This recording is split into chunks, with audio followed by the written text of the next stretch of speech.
Akhirnya IHSG beberapa kali mencetak rekor tertinggi di minggu lalu. Rupiah pun bergerak dengan perkasa. Apa yang sebenarnya terjadi?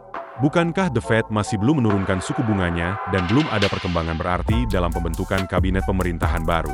Bagaimana sebaiknya para investor menjalankan strateginya? Berikut ini analisis dan tips dari Hanif Mantik, Presiden Direktur Star Asset Management. Pertama tuh dari sisi global makro dulu ya, gitu, bahwa trennya itu kan kemarin kan inflasi tinggi, ya kan, karena perang, supply disruption karena corona dan yang lain-lain. Nah sekarang kan inflation easing. Kalau inflation easing, berarti kan suku bunga yang tadinya naik-naik karena inflasi akan mulai turun. Nah, di awal tahun orang itu berharap bisa 3 kali penurunan, tapi suddenly dibilang bahwa nggak bisa loh, mungkin higher for longer ya kan, cuman sekali aja di bulan September. Makanya bulan April, Maret, April, Mei kan correction ya, deep correction lah ya. Nah baru rebound lagi bulan Juni ke sekarang. Nah sekarang orang ngelihat inflasi Amerika tuh harusnya kan 2%-an ya, sekarang masih di 3-4% gitu kan. Nah itu dia ngelihatnya kan kalau inflasi masih tinggi berarti belum turun dong suku bunga gitu. Nah, tiba-tiba unemployment data naik, pengangguran naik. Itu sama kejadian kayak corona tuh, kita unemployment-nya naik, suku bunganya diturunin supaya ekonominya pulih. Daripada kena resesi, mending gue nurunin suku bunga. Jadi somehow jadi ada ekspektasi lagi penurunan suku bunga sekarang itu bisa turun 2 kali, yang tadinya cuma sekali. Jadi kan market exciting lagi. Nah, itu yang pertama. Nah, khusus untuk Indonesia ya, kemarin kan ada kejadian orang ngalihin ke US ya, lomba-lomba ya, ke develop market lah. Contohnya itu Jepang, carry trade. Di Jepang kan suku bunga hampir 0%, di Amerika 5,5%. Pasti lu tertarik dong pinjem di Jepang, putar di USD. Tapi harus hitung-hitungan kalkulasi USD-nya juga, jangan sampai tekor. Artinya kalau lu pindahin ke sana, nah trennya kan pasti berharap si USD-nya menguat, ya kan? Karena kalau USD-nya melemah, yang pinjam rugi dong, ya kan? Mending stay di yen, ngapain gua lariin ke sana? Nah, suddenly nih ada berita ini nih akan jadi turun. Nah, sementara Jepang naikin. Nah, orang kan cepat-cepat square position, takut si yen-nya menguat, USD-nya melemah gitu. Nah, itu membuat market global kemarin sempat correction tajam kan. Ingat kan waktu itu IHSG turun berapa, 5% atau 3% tuh sehari. Tapi kan Jepangnya juga turun 12%, Amerika turun berapa gitu, dalam juga gitu, di atas 5%-an. Cuman tren kesininya itu kita ngelihat orang udah berpikir oke lah, saatnya pindah dari developed market ke emerging market.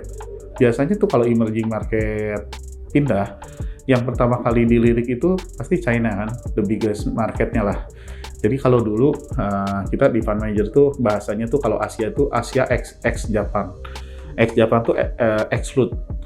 Jadi ketika ngomong Asia ya exclude Jepang, karena Jepang dianggap developed countries kan gitu. Nah, arti masuknya kemana? Big portionnya kan pasti ke China gitu. Nah, kondisi sekarang beda. China nggak diminati lagi selepas pindah dari Hong Kong. Itu banyak investor dari Eropa, Amerika kan cabut semua dari China. Satu sisi mereka juga punya perang dagang sama Amerika, makin lagi kan gitu. Satu sisi motor pertumbuhan ekonominya properti itu tiba-tiba di stop gitu ya, pinjaman bank nggak boleh banyak-banyak di situ, kena lagi. Artinya orang nggak mau lah invest di Cina. Jadi kalau misalnya dulu kan suka tuh ada fund global syariah. Fund global syariah itu kan kalau dulu yang favorit Greater China. Sekarang nggak, orang malah nggak mau punya fund Greater China, orang fund manager global cabut ya kan. Fund manajernya aja cabut dari China gitu, yang ada di sana gitu kan. Itu untuk menunjukkan bahwa appetite-nya udah kurang gitu. Nah, terus masuk kemana? Asianya. Yang favorit sekarang kan India, Asia Selatan kan, gitu. Pasar modal di India kan naik terus, gitu. Nah, setelahnya apa? ASEAN pasti. Nah, ASEAN termasuk kita, gitu. Apalagi tahun ini kan tahun politik ya, gitu. Jadi ada pemilu dan yang lain-lain, ya kan? Tapi kan udah selesai, gitu. Nah, ujian terakhir kemarin demonstrasi ya. Itu kan sempat market koreksi tuh. Saya ingat tuh 1% tuh berapa ya? Takut huru hara apa segala macam. Cuman kan ternyata ya hasilnya oke lah ya. Demokratisasi itu masih berjalan dengan baik gitu. Maksudnya tuh nggak ada demonstrasi lagi, ya kan? Langsung marketnya rally lagi.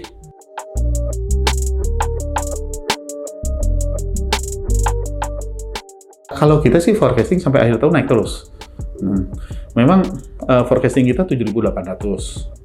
Kalau ngecek ke angka hari ini kan 7.600-an lah ya, gitu. Udah dikit banget sih, berarti tinggal naik 3% lagi. Kalau kita meyakini, in the next 5 years itu, IHSG kita tuh gue yakin banget tembus 10.000 sih. Jadi per annum kenaikan 10% itu akan jadi hal yang sangat biasa nanti.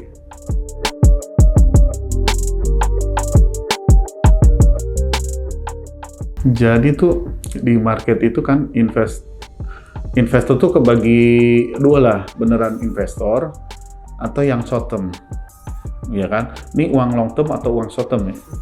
Kalau uangnya uang short term, pasti dia kan akan ngelihat kayak begini nih, gitu. Kalau ngobrol, aduh sekarang indeks mau ke 7.700, aku mau nungguin correction, itu pasti uang short term tuh, ya kan? Dia nggak mau kena trap habis masuk turun. Tapi kalau uang long term, kita percaya aja gitu, misalnya kayak IHSG bakal tembus 10.000, ambil posisi long term dong, kan masih lumayan dari 7.000 ke 10.000 gitu, daripada nanti ketinggalan kereta kan.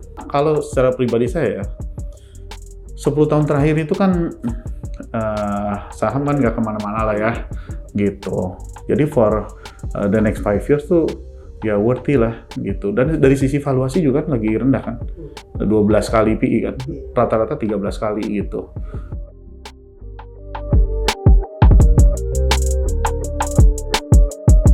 Nah gini, di IHSG ini kan sebenarnya cuma kebagi dua. Satu core portfolio, itu sekitar 30%-an. Dan itu kayaknya nggak pernah berubah dari 20 tahun terakhir. Isinya bank, big banks ya. Gitu. Sisanya yang 70% itu macam-macam. Ya. Dan harus pinter-pinter, active manage lah bahasanya. Kalau bank kan everybody can buy kan. Nah, gimana caranya yang 70% sisanya nebak, itu yang paling susah. Kalau bank itu ya 10% per tahun sih bisa. Tapi kalau pengen dapat 50% return, lu harus nebak masuk energi nggak ya, gitu. Masuk ke consumer nggak ya, masuk ke properti nggak. Karena itu yang bikin alpha sih, kayak gitu, di atas pertumbuhan itu.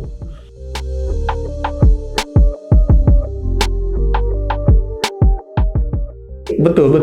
Kayak abis corona, supply disruption, harga komoditas naik, tiba-tiba perang, makin parah lagi harga komoditas naik.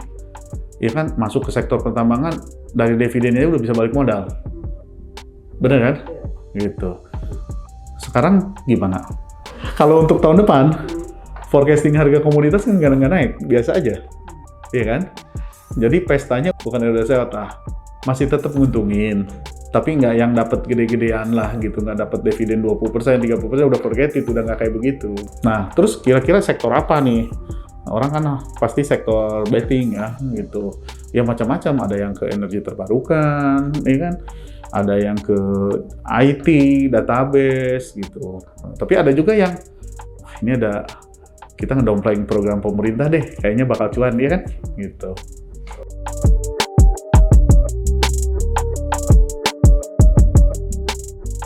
Gini, yang pasti uangnya harus tetap berkembang. Ya. Contohnya nih, paling gampang di Amerika deh, Warren Buffett. Dia kan sitting on cash nih sekarang, cashnya banyak banget. Dia harapin correction itu, market US. Gitu. Nah, apa yang dia lakukan? Beli government bond. Dia bilang, gua tuh dapat 1% aja bagus dari US Treasury-nya mereka ya. Apalagi sekarang, dapat 5%, ya kan? gitu. Jadi sitting on cash pun lumayan gede gitu. Nah, jadi menurut saya kalau mau nunggu oke lah, tapi tetap berkembang dong, biar nggak nyesel, ya kan? Ya at least masuk ke bond lah kalau menurut saya. Sekonservatif-konservatifnya ya. Bond sekarang SRBI aja dapat 7,2 kan ya sekarang ya, gitu. Kalau SBY 7,2 pajaknya berapa? 20% misalnya. Itu kan setara 57 kan? 5,7% coba. Gratisan dari mana lagi kan? Iya nggak sih? Iya. Dan boleh diperdagangkan di secondary kan sekarang kan?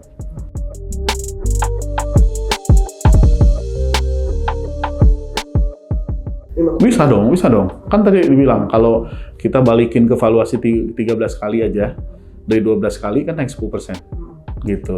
Di luar dividen ya. Di luar dividen. Kalau banking, dividennya sekarang lagi tinggi-tingginya. Antara 4-5%. Biasanya dia cuma 2-2,5%. Bahkan ada beberapa saham yang dividennya udah 7%-an kali ya.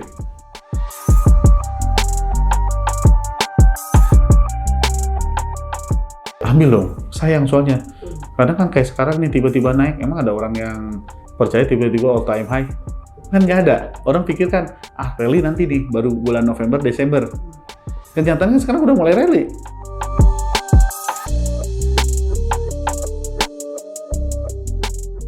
Cuman kan market kan nggak kayak pikiran kita.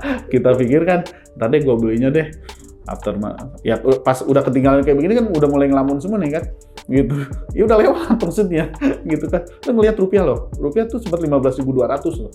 Iya kan?